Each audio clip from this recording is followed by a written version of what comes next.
Hi, I'm Superintendent Dr. Allison Anderson-Harder, and I'm joined with Lyndel Landgeren, Community Relations Director, and we are talking about inclement weather update. So we're going to give some reasons, provide some information about how decisions are made behind the scenes to help our parents, students, and community members understand what goes into making these decisions when it comes to inclement weather. So Lyndel, thank you for joining me and doing this. It's a little bit different from a regular podcast. So we're just going to do kind of a Q&A format. Absolutely. And thank you for having me join you this morning. When we always look at weather during the winter months, it always is a challenge to see exactly what's going to be predicted and what we need to do for that purpose. So just kind of answering some of those questions, I think is what we'll try and do this morning and kind of see how that works as far as with what we do for weather and how that gets decided on school closings, cancellations, and those kinds of things for a district our size. So first of all, kind of tell us just a little bit about what we look at or what are tools or resources we use when we are looking at weather. Absolutely. So we're always watching the weather, whether it's super hot in the summer, spring, when they're doing athletics and different activities, or this time when we have snow or ice or rain that might turn into ice. So we are constantly watching the weather. And Lyndel, you know that you and I work very closely together. And then we also work together very closely with Transportation Department, because getting our students and our rural areas, as well as our in-town for students that need to be transported in town to schools, we've got to think about the safety of buses and traveling the different roads. Right, driving those buses that we have, on those county roads and that sort of thing can really help us predict what we need to do and to get those students there safely. We don't realize how many of our students we do bus in from different locations and that sort of thing. So working with the Director of Transportation, Michelle Charbonneau, is a key factor in helping us make those decisions. And that's, one thing I want to circle back around too, is making that decision on canceling or closing school is one of the hardest things that we have to do as a district. There are a lot of hard things that we do, but making that decision to close school or to delay school because of weather is really challenging, because it is so hard for not only us to decide what's going to be best based on weather predictions, but for just the weather predictors themselves. It really is hard to predict weather in this community in Kansas. So I'll give an example, a recent example. So Monday, we were supposed to have inclement weather start moving in. So actually 4:30 in the morning, not a little bit earlier, I'd even gotten up several times just to look to see what the weather was doing, because it can change in a minute. And so we want to make those phone calls or that call about weather, inclement weather, and canceling or delaying school as early as we can. And so thinking about our food service staff that get there starting to prepare breakfast, getting the students that are getting ready, parents that are planning to go to work and who may not have vacation time that they can just take off at a moment's notice. So really trying to make that call, if we absolutely have to make that call, is really important. So that Monday was up early. I was thankful that it was in the upper 30s, so it was raining, but it wasn't really freezing at that point. And then as the day went on and the heavier snow, we try also not to dismiss school earlier, because that's very difficult for our parents just to be able to. We think about parents who work at Tyson or other factory jobs, that it's very difficult to get messages to them. And we understand that. We respect the businesses, the organizations that need their employees to focus on the job at hand and not be able to be interrupted by a cell phone call or a text message. So we respect that with our businesses, our partners in the community. We also have to think about when do we need to dismiss school if we would absolutely have to make sure that we had safety of students. So if we have some very dire situations that are coming in, that would be a time when we might dismiss. But we really try to avoid delaying school or dismissing. And it also goes with also having school in session. We think about our students whose parents rely on us for meals, for warmth, and for the safety, in addition to academics. So providing those basic needs for their kids is really important. Right. Let's talk just a little bit about when making that decision in the early morning. How does that work? Do we drive roads, or who drives those roads? And how does that work for that process in helping make that decision? Absolutely. So, and Lyndel knows the answer. He's asking the question for the purpose of the update. So the director and the assistant director of transportation and I each have a section of our district all separated out. So they're driving roads, I'm driving roads. We're driving at 4:30 in the morning or earlier, depending on what the situation is, to determine if we can get buses to pick up students. We have a great partnership with the city. I have texted Trey Cocking recently about areas that needed to be addressed. That was happening on Tuesday. We had some areas that needed to be attended to a little bit more, but really they have done such a great job with clearing of the roads.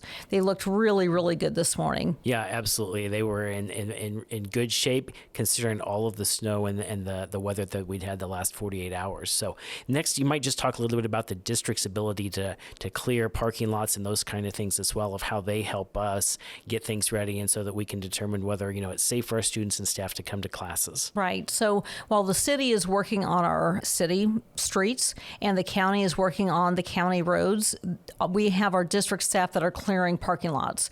So yesterday we had canceled school, but we also wanted to make sure we didn't have students that showed up. So our principals were at the buildings to make sure that they were there in case a parent didn't get the message or a student didn't get the message and came to school. And as I was driving around just checking on them and just checking on buildings in general, I could see that we had our district staff out there clearing parking lots, and they were doing a great job. So Corey Nicolette, who's our director of maintenance, has been working really hard with our custodians and maintenance staff to make sure that everything is cleared off and ready. So as soon as we're ready to have school, our parking lots and our sidewalks are ready. Yeah, I drove by. I didn't get through all of our buildings yesterday afternoon through the parking lots to see, but there's a lot of snow, and they were really working hard to get that removed. And I was impressed of how quickly things were moving. So kudos to our maintenance staff and to the director over there for getting all those things ready so we could have classes today after all that weather. Next thing might talk just a little bit also is just our partnerships with the other districts in our surrounding area, and then just the higher education institutions too, based on how they make decisions and where that falls in line with our district as well. Absolutely. So I'm on multiple text strings. So I am texting with the 6 other superintendents that are in our special education co-op area. So that would include Southline County, Northline County, Council Grove, Chase County, Madison, Hamilton, just so seeing what they're doing. I'm also on a text chain with Brent Thomas at ESU, and then Karen Darty with the Flint Hills Tech College. So everybody's a little bit different. So with the smaller districts, our surrounding districts, they do have more rural routes. So, and they have smaller student populations. So they may dismiss. It's sometimes easier for them to dismiss or cancel school more quickly or more frequently than what we're able to do that. With the higher education organizations. So as we were looking, Lyndel, you were the one that actually found this information. We saw that really when you're looking, because we knew that our student population is much larger in the area. Yeah. When we started also looking at employees, then we also saw that we knew that we were one of the largest employers in the area, but when we started comparing, we were also larger than the other than the 2 higher education institutions. So the other thing that's different with, like, for example, ESU is that they're able to go remote and they have students that are adults. So they're able to do things much more quickly. And where ESU used to have only on-site classes, they would rarely, if ever, cancel school. So if you knew that ESU was canceling years ago, you knew that, of course, the school district is going to be canceled. Yep, they were next. And it's just different. It's just different now. So things have changed. And so ESU may cancel or dismiss. Tech College may do the same. They do serve a portion of our students who go there for half-day classes or full-day classes, but we try to work very closely. So we have a great partnership with those superintendents and with ESU and the Tech College, while also realizing that we may be in session when others are not, but we have different reasons. Yeah, absolutely. That is one of the most, significant challenges is, just because other schools or higher education institutions may need to cancel, it may be best interest of our students and staff to continue classes for that day, depending on those circumstances. And so I do know that's one of the things that we always look at and try to make those decisions accordingly, for the safety of our staff and students in Emporia Public Schools. And we appreciate, I appreciate being on the text string. And so when they're dismissing or they're canceling, then It's just another factor. So it certainly weighs into. We may not cancel or dismiss because of what they're doing. It is a factor.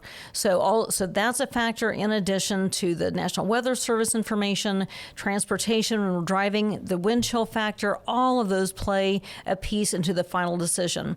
So once that final decision is made, so I'm the one that makes that call. So once that decision is made that we are canceling school or we are dismissing, we immediately communicate out to our district leadership team, which is our principals and assistant principals, our district leadership at the district level, so which would include our assistant superintendent of business and operations, teaching and learning, our HR, our communications, of course, which Lyndel and then Casey Jones, who's the board clerk and administrative assistant, and I are staying in communication as well. Communicate that to them so they can get the information out to other directors, to other principals. And then, Lyndel, you contact KVOE, the Gazette. Casey's contacting WIBW, posting on the website. I mean, talk about what else you do. Yeah, absolutely. We try to cover every avenue possible as far as communication, because we don't want that student whose maybe parent was at work or parent, doesn't have social media or that sort of thing, and doesn't realize that school's canceled. So we hit all avenues possible. Like Dr. Harder said, we use all of our directors and those sort of things know first, and then we start communicating that out. We put it on our website. We have our new website that we launched last spring has a very great pop-up box that can put information and messages on there. So we put information there. We also put messages on our social media channels. So whether somebody follows Facebook or Instagram or Twitter or whatever the case may be, we try to have all of those bases covered.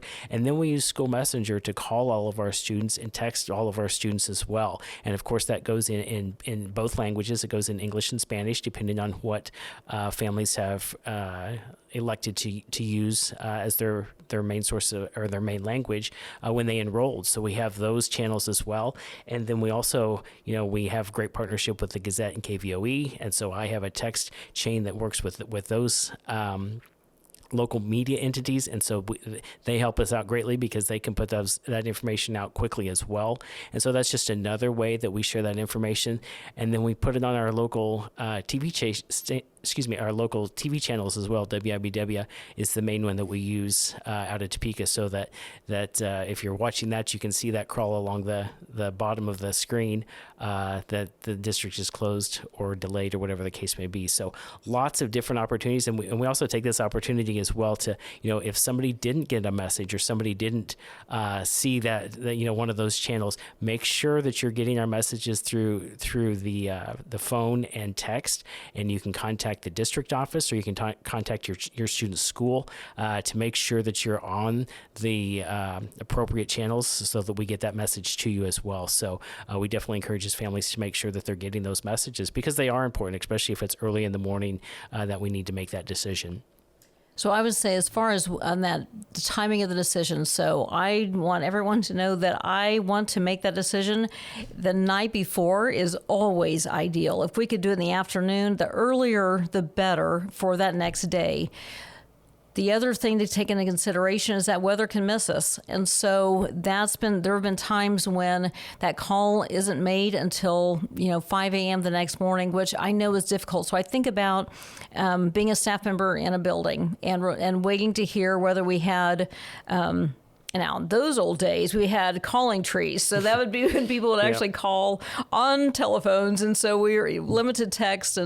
But that was how we would get the information. And then also as a parent, because you want to know what to do, with your kids. Are they going to go to school, or do you need to make arrangements to make sure that their needs are being covered? So I definitely have a different perspective now about what are the pieces that go into that and making sure that that's early enough. So having that perspective as a staff member and as a parent, but then also knowing that parents rely on us to have school too. So if we can safely have school, we're going to have school. Right. You mentioned those things earlier that, the schools provide in addition to the academics, a warm place, a safe monitored place, meals, all those things that, sometimes we take that for granted that everybody has those all day, at their where they live. And, that isn't always the case with some of our families. And so if we can provide that for them, we definitely want to do that in a safe manner.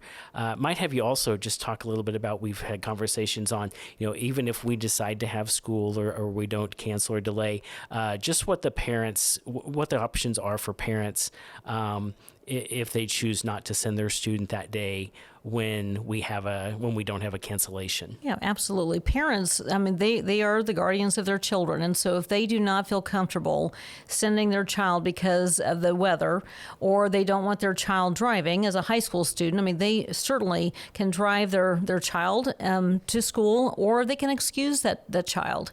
Now, where it becomes tricky is if we're dealing with truancy.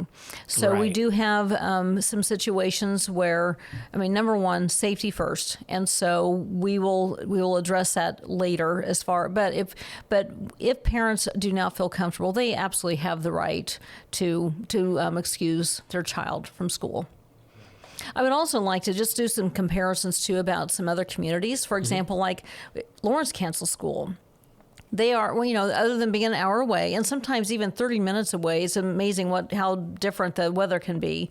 But Lawrence has a lot of hills, and so there's and they're a totally different situation, much larger student population. But that was a question that came up. Well, if Lawrence canceled, if Topeka canceled, why didn't we? Well, it's different. We're flatter. We're able to get our buses around. But again, we also want it to be safe for our students to be able to walk to the bus stops. Yeah, and absolutely too. You look at those communities, and we do. I know we check and see. Are those schools closed and that sort of thing too. And that doesn't always, influence the decision for here. But the amount of space and the amount of roadways that our crews have to take care of is less, and so sometimes we can get things cleaned a little quicker, or maybe in a little bit better shape than what some of those larger communities can. So it does allow us to sometimes go ahead and have school where some of those communities may not be able to, just because of the roadways and that sort of thing too. And I would, we provided a lot of information, and I was actually talking to someone in Walmart. They were just asking, and I appreciated that they felt comfortable just saying, I have a couple questions. And so they asked, very nicely, and I went and answered the question, and then I went to get whatever I was getting, and then I realized there was something else that I was going to share just to help kind of round out that picture. And so I went back to that person, shared more information, and they were very appreciative. So I would just encourage that if people have questions, let us know what the questions are. We are happy to answer them. We know that people have opinions about things. Of course, we have opinions about things. And so it's just difficult being the one to make the decision, but at the same time, we want to make the right decision for our students and parents and community. Right, and doing so, like I said, is always one of the most difficult things each year that we face, is making that decision on school or no school based on weather whatever the weather may be of what we need to do. So we always try to make that based on the safety of students and staff, and being able to get to school and to have school successfully each day. And we're really trying to utilize our new website. So trying to get those messages out there. So if anyone just comes to the website, they'll see a pop-up box, and we're trying to keep that in front of people as much as possible. Yeah, and that it's a quick update. If we need to make updates, changes, that's where the information will be, and it'll stay there, which is nice as well. Whether it's a phone call or a text, and that information will stay there and be updated. And so that's always a great source or a great resource, is to utilize our website to find out any of that information that you may have questions on. All right. Well, thank you, Lyndel. I appreciate just having a quick, this was kind of a spur of the moment, but felt like it was important to provide another way of getting the information out. So we'll have this posted on our website. And again, if people have questions, they're welcome to email communications or directly to me at my email address at allison.harder@usd253.net. Yeah, or they can call our office too. Sometimes that's easy to do as well, and that's 620-341-2200, and that's the Community Relations Office. And if we can't take the call right then, we'll get a message, and we'll get an answer to you as soon as we can. All right. Well, thank you. Have a great day. Yep. Thanks a lot.